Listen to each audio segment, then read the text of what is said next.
versus Larry Holmes. And you see the champ, a compact look at 6'2½", 210 pounds, and the ex-champ, a not-so-compact look at 6'3", 233 pounds. Now let's go back to that night in June and pick up the call of Jim Lampley as it was seen on HBO. All right, gentlemen, this is for the championship of the world. We've been through all the instructions. It's a tough, clean fight. Protect yourself at all times. Any questions from Mr. Holmes in his corner? Any questions, Mr. Holyfield in his corner? Let's get it on. Okay, baby, let's go, baby, let's go. This is you, baby. Go out there. Get your rhythm. Jim, the odds going into this fight were about 4.5 to 5 to 1 in favor of the champion. In my book, if I were making the odds, I think the odds that Holmes has to overcome is closer to 100 to 1. The question is, can he make a fight of it? Can he give us a good show? The bell for round one. Holyfield told us yesterday that he wants Holmes to come to him because he feels his best offense is counterpunching. He does not want to swarm and attack and pressure Holmes, as some people believe he should. But that's what got him in trouble against Bert Cooper. And if you saw Holmes Mercer, you know that Larry would like to stand on the rope, position himself in such a way as to invite Holyfield to come to him and use the jab to score. Holmes already established that he's going to back and move backwards. And that's something Holyfield is going to have a hard time dealing with because he is a good counter-puncher. Larry Holmes is one of the best of all time at fighting while moving backward, isn't he, George? And his feet are planted well. He's not going to have any problems doing so. Holyfield should hit him hard and move backwards, make him come. Make Larry come to him. Holyfield trying to establish the jab. He didn't use it much against Cooper. He has been told that he must use it the way he did against Buster Douglas to be at maximum effectiveness.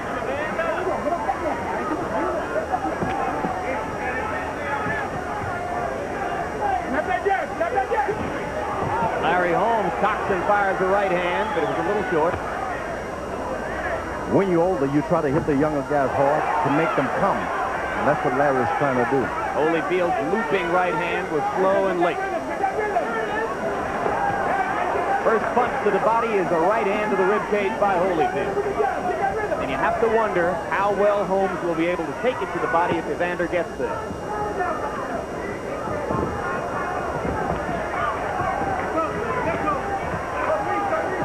Holmes wincing slightly as Evander gets to the ribcage with the right hand again. Not many combinations in round one. Holmes landing almost exclusively with the jab. That canvas is going to have a lot of effect. It's hot. And as the night goes on, if you move around a lot, the heat is going to draw from your legs.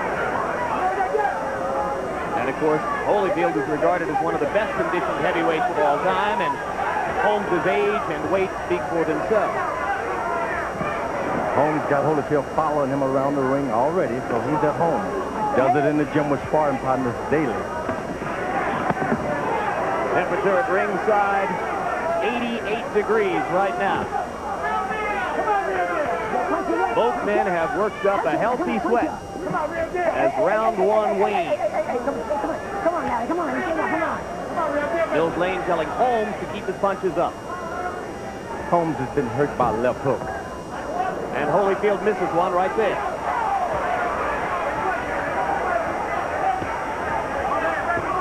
Right hand by Larry Holmes.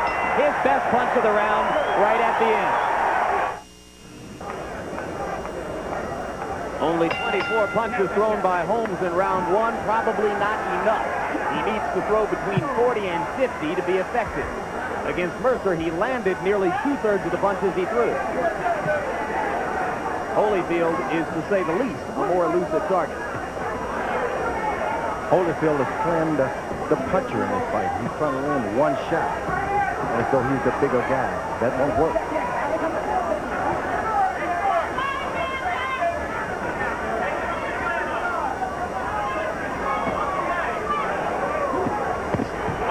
Well, Holmes has found the corner he likes. And now the question is, will Evander be able to get through Holmes' defenses and make him pay for standing still in a corner? And Evander starts working to the body, something Mercer didn't do. Holyfield has not yet been the kind of fighter who can be effective when the guy against the rope. He needs leverage and room. Good right hand by Holmes, two good left hands by Holyfield. Evander starting to land the left hook inside. And there's another. And Holmes comes with an uppercut and a right hand and briefly stuns Holyfield, but Holyfield comes right back to the body.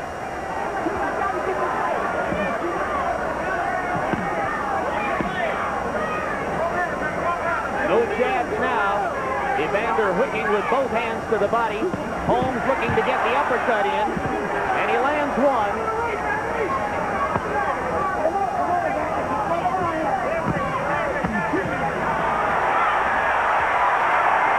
Uppercut landed again. Holyfield backs up for a second, now comes right back.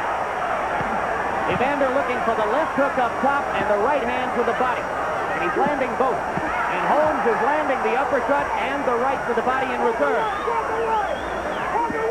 Low blow by Holmes. He got away with it and set up an uppercut with it. Holyfield is a fish out of water fighting that kind of fight. They should tell him to step back, bring that man back to the middle of the ring. Holyfield is constantly under criticism in his career for being easy to hit. And Larry Holmes, whose right hand looked woefully slow against Michael Spink 6 years ago, is landing it tonight against Evander, just as he did against Ray Mercer. He's already planning his defense, Larry has. So when Holyfield throws, he's hitting right on the defense. Now Holmes looking down at George Foreman as if to say, see, I told you, George.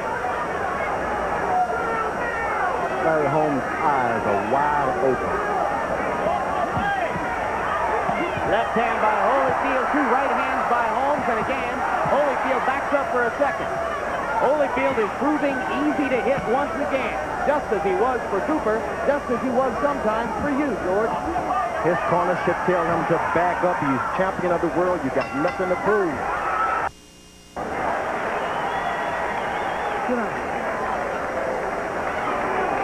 Both fighters scored a lot in that particular round, fought exclusively in the corner just above him. Now as round 3 begins, Holyfield is back in the more comfortable environment of the center of the ring. But can he keep Holmes there?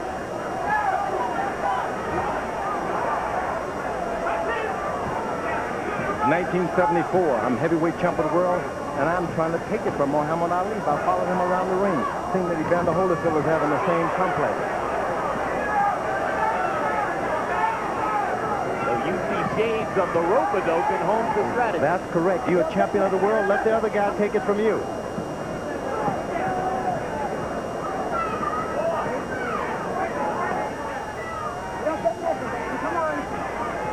Holyfield is using his jab more in this round, as Georgie Benton, his trainer, instructed, instead of just winging punches.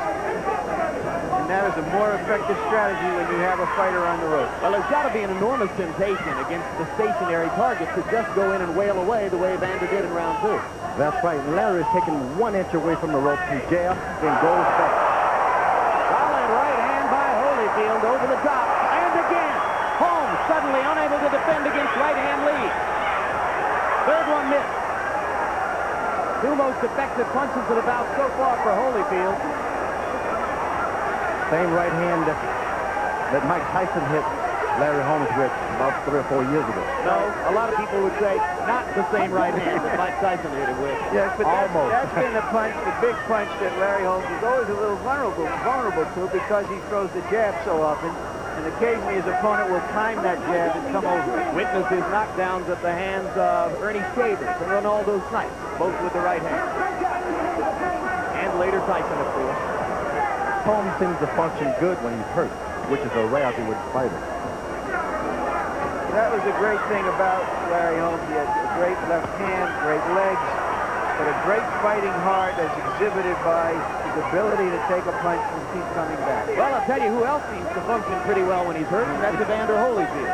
Hey, no doubt about it. His recovery against Cooper was as blindingly rapid a recovery as you'll ever see by a heavyweight who was out on his feet. Holmes having a problem with his vision a little bit. Holmes cracking the counter right hand and landing it twice. Holyfield comes with his own right and misses. Holmes comes back and dominates the exchange. Larry Holmes landing at will with the right hand. And now Evander Holyfield goes back to the body. Evander Holyfield, those left hooks he's landing now are really hurting because they're landing close to the ribs of Larry Holmes.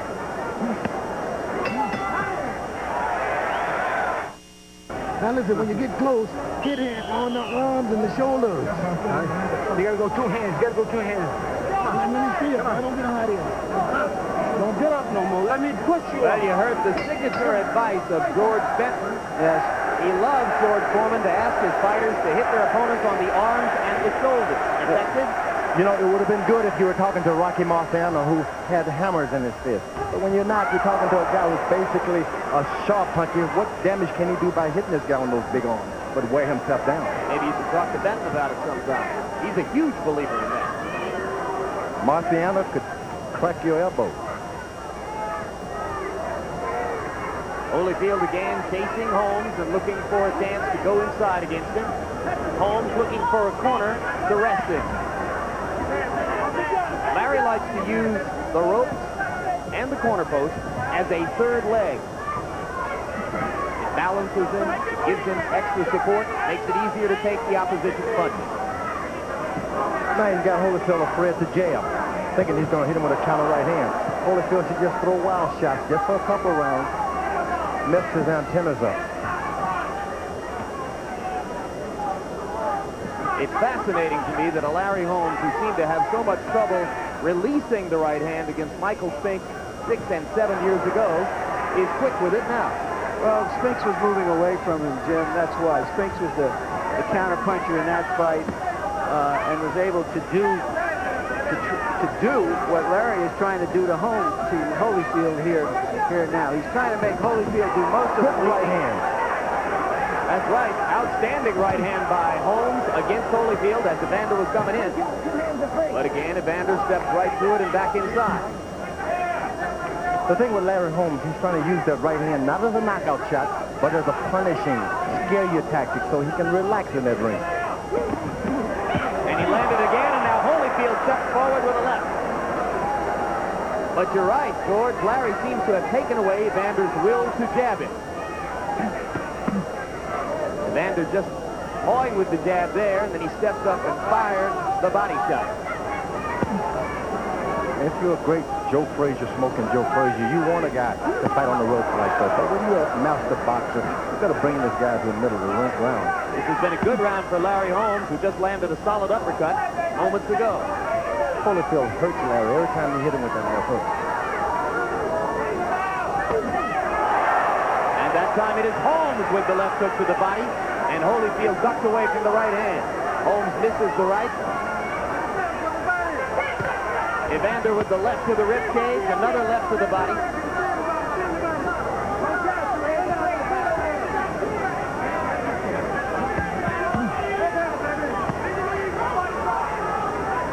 Holmes looking down here and grinning at George Foreman. He's scaring me. He's your fraternity brother. He's scaring me. Georgie Benton advising Evander Holyfield to throw more jabs. He's only averaging 16 jabs per round. He felt coming into this fight that he could out-jab the old jabber. What's called Jabberwocky, Jim? What happened when you hire the same old sparring partners over and over? You do the same old thing in the gym, although you got a lot of rounds, but you're not in shape to go forward jabbing. You're going to have to cross that leg over a little bit and move out of your octagon. Holyfield is trying to give Benton the jab, and it set up the chance to land the right hand. There's the jab from Holyfield, and he's landing it. If he goes back to that, he can turn the momentum more back in his direction. No, he's going to get in trouble trying that jab, but sooner or later Holmes is going to invite him into the right hand. You got to pull Larry Holmes to you if you are Evander Holyfield. Right hand again by Holyfield. But how do you pull a classic counterpuncher into you if he doesn't want to come, George? You give him an inch at a time. You hit him and you move away an inch. You hit him and you move away an inch. And finally he sees, hey, where's the rope that was supposed to be behind my back? It's not there. You don't do it all at once. Hey, guys, with two guys who prefer counterpunching in there, we had suspicions we'd be looking at a very dull fight. It hasn't been that bad so far. A great fight. Holyfield has really been a good aggressor. I didn't think he could do it. Do you think it's the right thing for him to do? No, he doesn't know how to do it, but he's creating a fight for the fans. You got to do that. If people pay the money, you got to give them a fight. When we spoke to Evander yesterday, it was clear, if you read between the lines, that he was worried about a dull fight, and he wanted to be sure there would be something for the fans to remember here.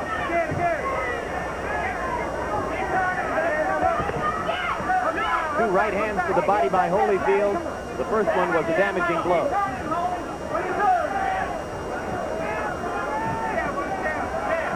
We should keep in mind that Holyfield is the champion. He is the aggressor. In close rounds, that's going to be to his favor.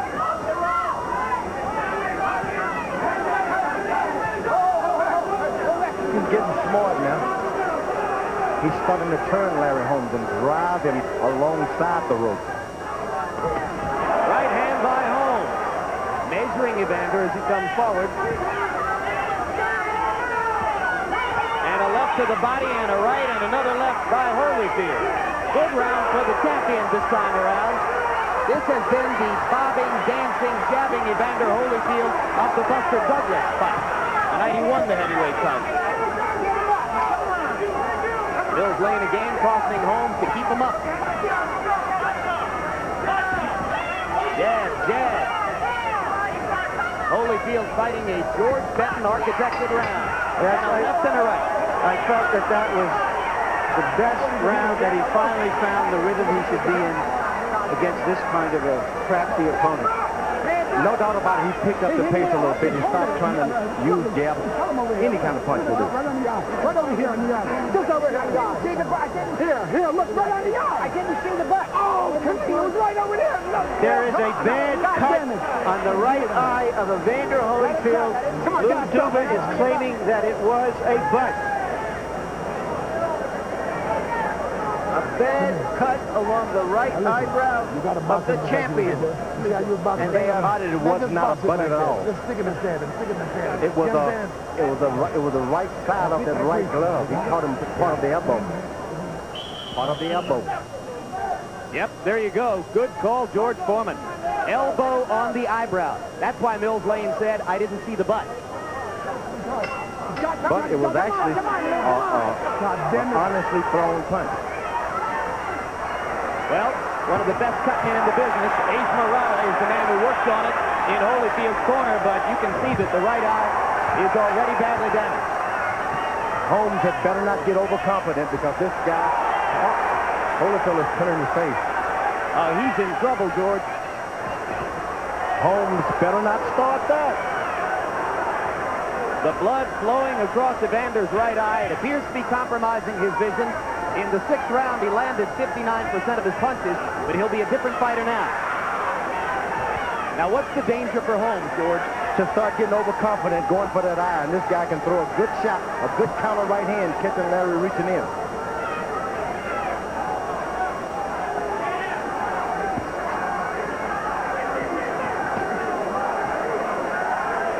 We've gotten word from Holyfield's cutman, Ace Murata, that it is, quote, a very bad cut. And the crowd is starting to chant, Larry, Larry, Larry. Maybe they think the punch caused that cut. Well, whatever caused it, this is an opportunity for Holyfield to show his championship medal. Big gun. Big gun. When you're a young fighter, undefeated, things like cuts, it goes deep into your soul. You think maybe stars, the moon, and the universe is turned against me. He's going back to the jab.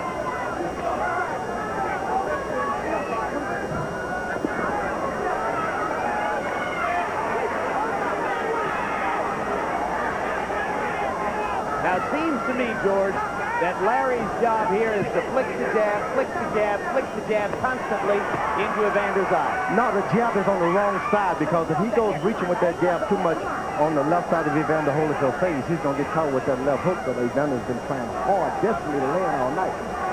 If it was on his right side, it would have been left side, it would have been better. So he should forget the cut and just fight his fight. Go continue to fight your fight. Occasionally, when he bumps into your elbow, the cut will open more. The heat in Las Vegas, Nevada, the desert would make you bleed. All of a sudden, you're not losing water, but you're losing blood. 40 seconds from now, Ace Murata will get a full minute to try to do some repair on the right eyelid of Evander Holyfield. A deep, gash all the way across the eyelid. And suddenly we have drama in the dust in Las Vegas. Holyfield pounding to the body with urgency and desire. When you're bleeding like that and you're throwing hard shots, it only weakens you more and more and more. It's like that of a bullfighter. After he's wounded the bull, the more he charges, the greater and weaker he gets.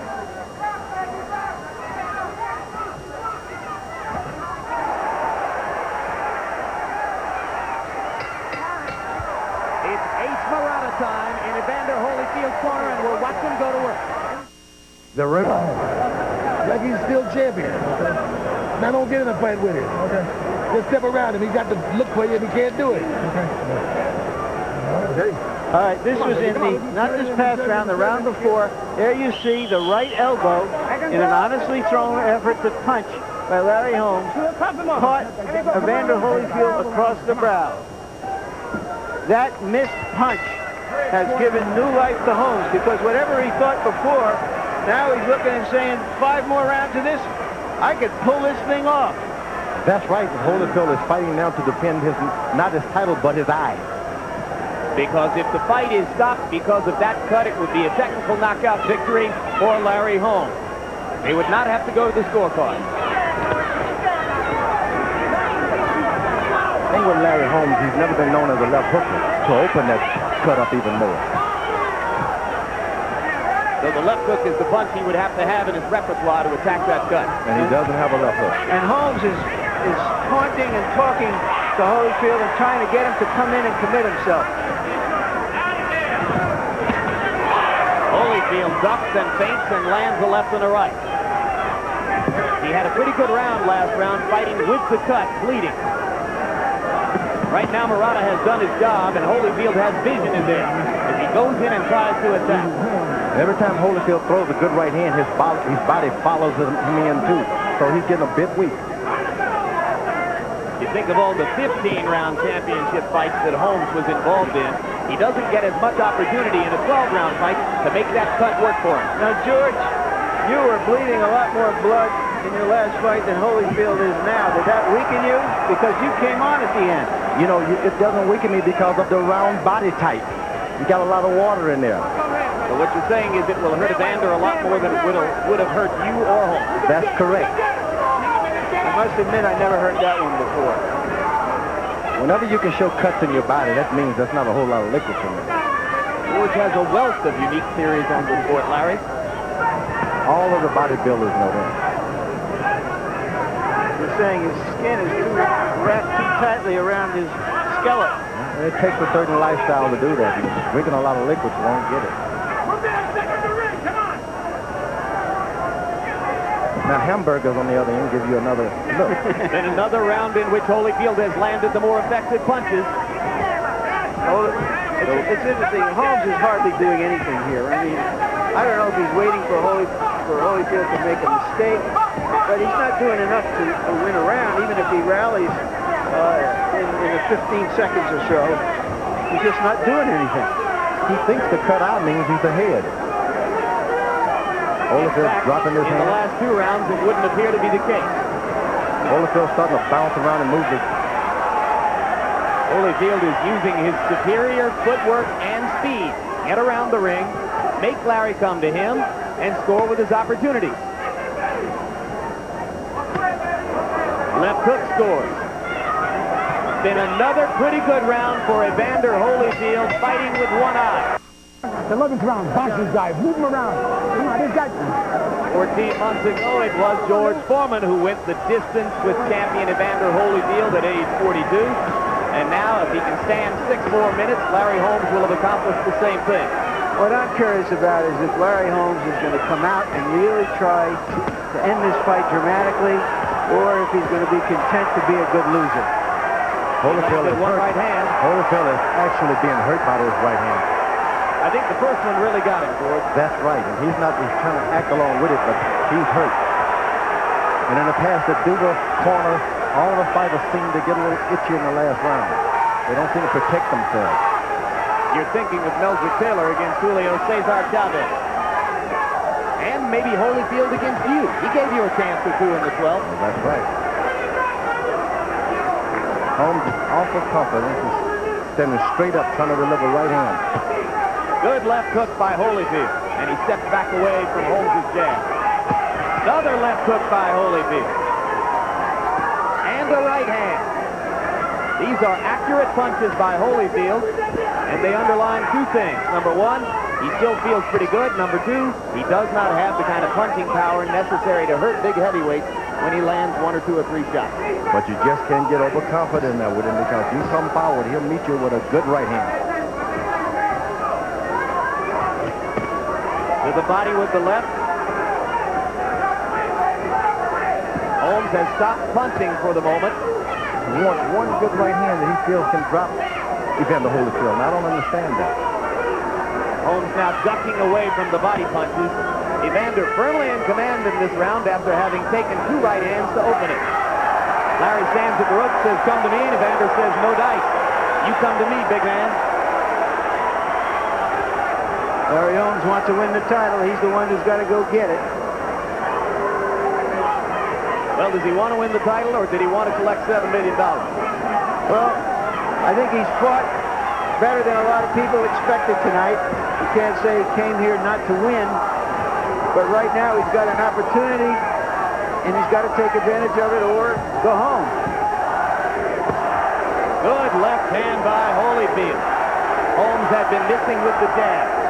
Evander stepped in and pounded it. Left and a right by Holyfield. Holmes lands another right, and that one was flush. The second right hand caught Evander right on the jaw. And did nothing. Yep. Neutral corner. Larry Holmes needs a glove to be laced. At this time, I should point out that there are 3 Georgians in the ring now. How about that for trivia? All right, here we go.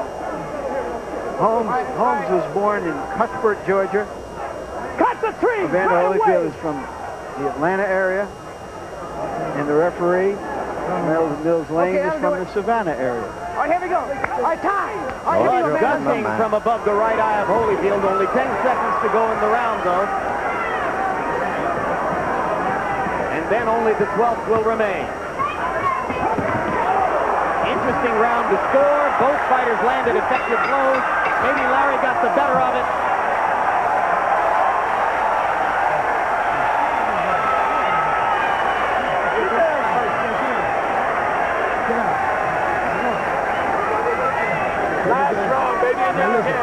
This guy's going to try to throw bombs at you. He's going to watch the rope. You understand?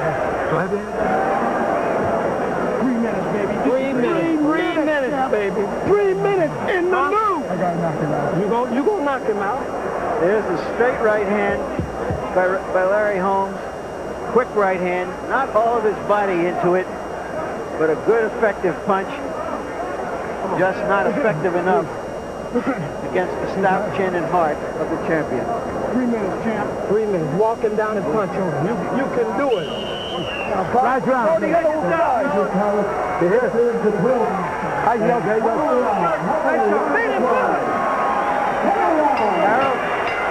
Larry, 106, 103, 7 rounds to 4. Evander Holyfield. I think Holmes did not get to win the fight.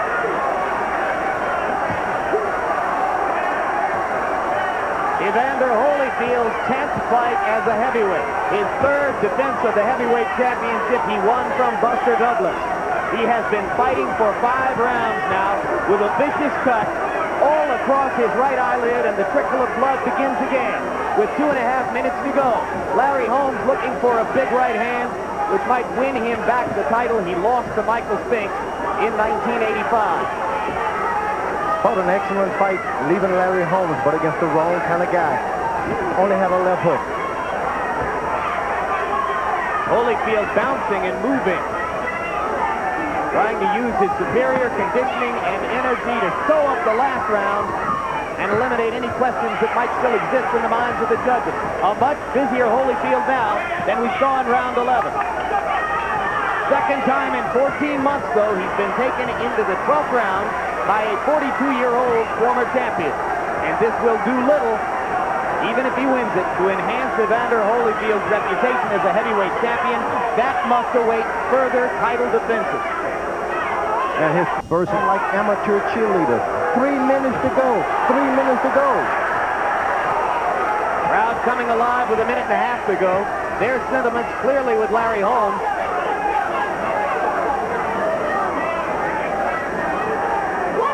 He never got this kind of adulation from a Vegas crowd when he was defending the title 20 consecutive times. Seems that Holyfield is going to have to get some gray hair just to get the crowd on his side. Holmes landed another right hand, and again Holyfield stepped forward in return. A left hand by Holmes. I think he won the 11th round. If the old man wins the 12th, maybe he can make a statement for the judges that would throw this thing into doubt.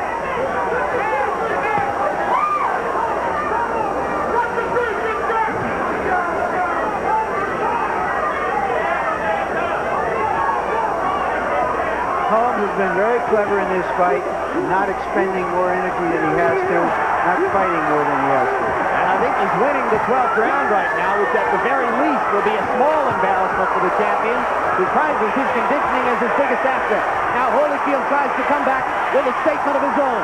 Blood flowing, punches flying. Evander Holyfield says, "I am a man."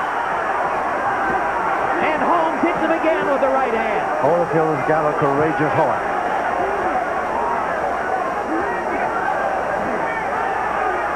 Here's a man bleeding for the first time. Believe me, it bothers you when you've never had it happen to you. There it is.